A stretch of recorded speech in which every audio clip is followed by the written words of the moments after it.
Hapon noong October 6, habang binabaybay ng 4 na truck na may sakay ng mga produkto tulad ng palay at mais, ang Pigatan Bridge sa Alcala, Cagayan.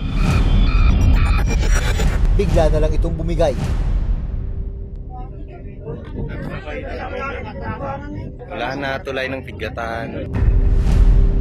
Makikita ring lumundo na ang mga bakal at halos mahati na sa gitna ang tulay. Sa inisyal na investigasyon ng mga otoridad, overloading ang itinuturong dahilan ng pagbagsak ng tulay. Ang load limit niya ay 18 tons. Dumaan po ang nagsabay-sabay na 2 trailer truck at 2 forward na sasakyan. Kaya ganun po, hindi nakayanan ng bridge yung natin yung load. More or less ito, joint load nila ay 150 tons po. Dagdag pa ng Alcala Municipal Engineering Office, 1980 pa itinayo ang Pigatan Bridge.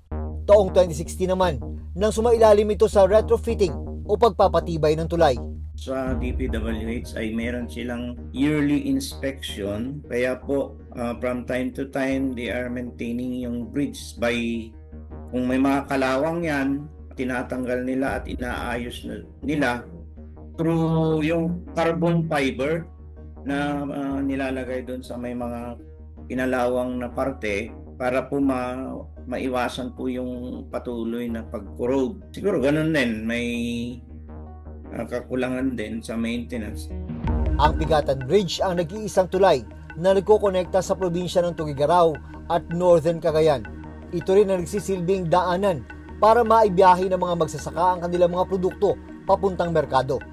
Ito lang yung rota na pinakamalapit para lesser yung ride or your transport cost, yung time. Naghain ng reklamong negligence at destruction to public property ang lokal na pamahalaan ng Alcala sa mga may-ari ng truck na posibleng dahilan daw ng pagbigay ng Pigatan Bridge.